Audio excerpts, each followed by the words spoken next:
Assalamualaikum warahmatullahi wabarakatuh.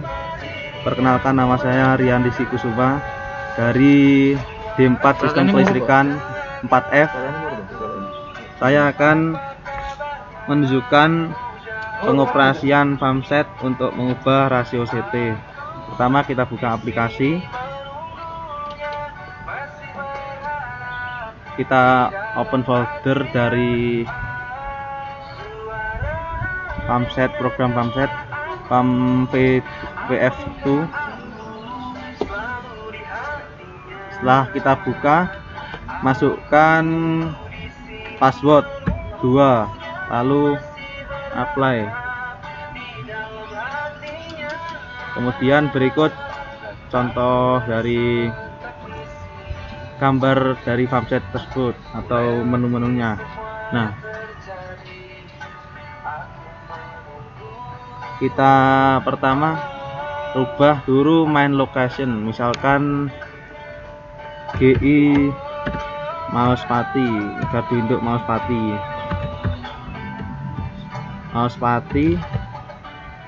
Lalu kemudian kita enter. Substationnya bisa kita gunakan feeder atau penyulang surat majan.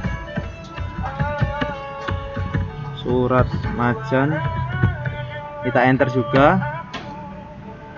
Kita tulis FEM 40 boleh, kita enter juga. Nah, untuk device name nya kita ganti juga penyulang surat majan.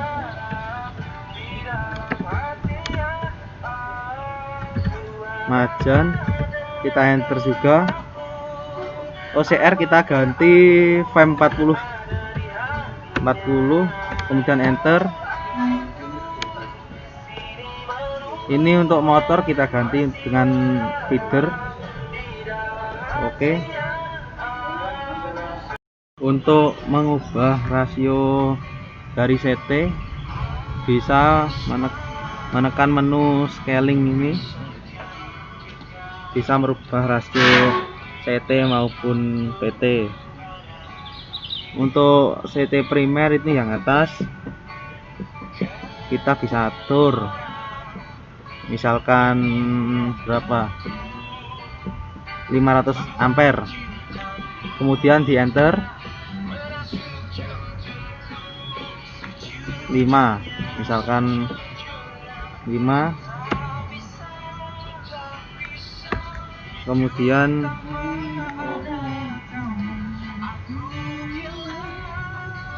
kita tekan ini bright current view to device. Nah, kita hubungkan, kita tunggu sebentar.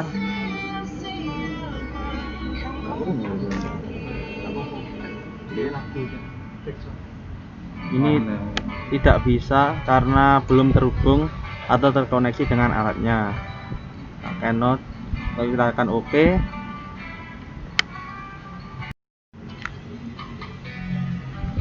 Untuk memonitor harmonisa, bisa memilih menu current harmonics.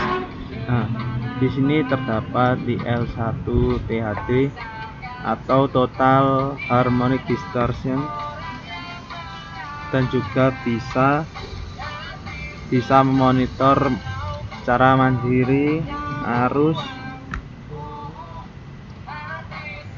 seperti ini dalam bentuk persen. Nah, untuk harmonisasinya sendiri ini juga bisa dapat dilihat pada grafik ini, antara 1 atau E2 sampai yang ke 15. Ini untuk nilainya masih 2 semua karena posisi masih offline dengan alat farmsetnya.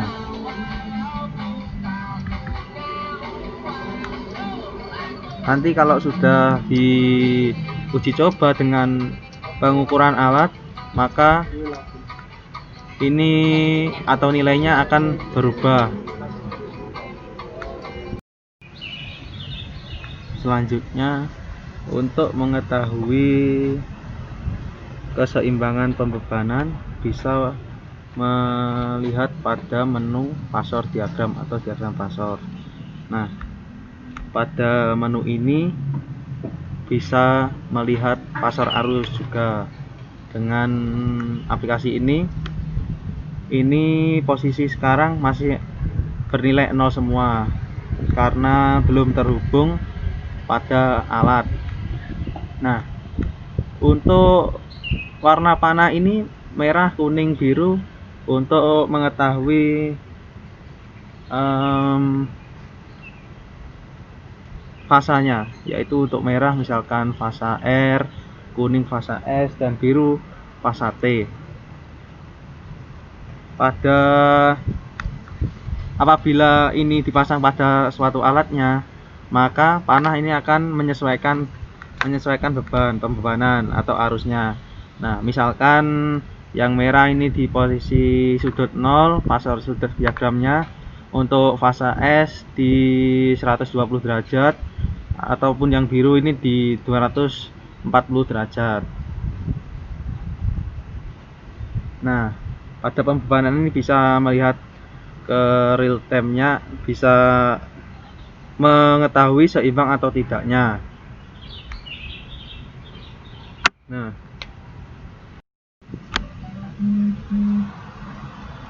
apabila pemasangan CT ini dilengkapi oleh ZCT atau zero sequence yang disebut dengan urutan 0.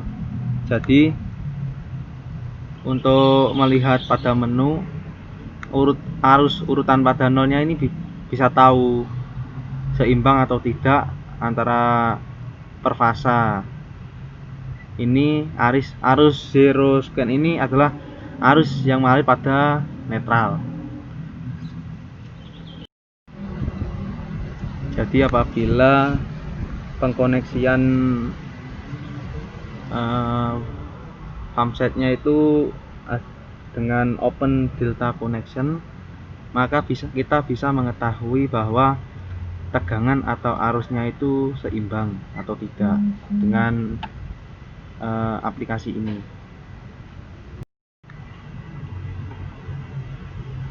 Untuk yang keempat yaitu men-setting OCR, overcurrent stage. Untuk kode 50/51 ini adalah untuk overcurrent arus lebih. Apabila untuk mengaktifkan, kita harus mencentang ini. Apabila menonaktifkan, tanda centangnya harus dihilangkan. Untuk setting OCR, kita bisa memilih berapa arusnya. Ini kita bisa setting misalkan 0,58. Kemudian ada juga jenis OCR nya. Nah, kita juga bisa memilih misalkan IEC. Kemudian delay tipenya kita pilih NI. Untuk OCR ini terbagi menjadi dua grup. Nah, dari ini ada inverse time conversion. Ini adalah waktu delay untuk OCR tersebut. Jadi misalkan grup 1 kita gunakan pada saat beban puncak. Terus untuk grup 2 misalkan untuk pengoperasian beban non puncak. Pada OCR ini terdapat beberapa stage seperti stage 1, stage 2, dan stage 3. Stage ini fungsinya untuk mengkoordinasi OCR-nya. Pada menu OCR ini terdapat overcurrent stage 1, overcurrent stage 2, dan stage 3. Untuk stage 2 kita bisa mencentang enable. Nah, karena warnanya merah kita harus write current view to device. Nah, Di sini masih belum bisa karena tidak terkoneksi dengan M40 nya. Saya bisa men-stop karena tidak bisa mengkomunikasi portnya. Untuk stage 2 ini juga bisa mengatur arusnya ini. Untuk stage 3 ini menggunakan relay biasanya instantaneous yang pengoperasiannya itu seperti yang stage kedua, cuma yang stage yang ketiga ini biasanya digunakan ketika arus yang sangat besar dan harus bekerja secara seketika. Untuk yang stage 2 ini biasanya relay DT.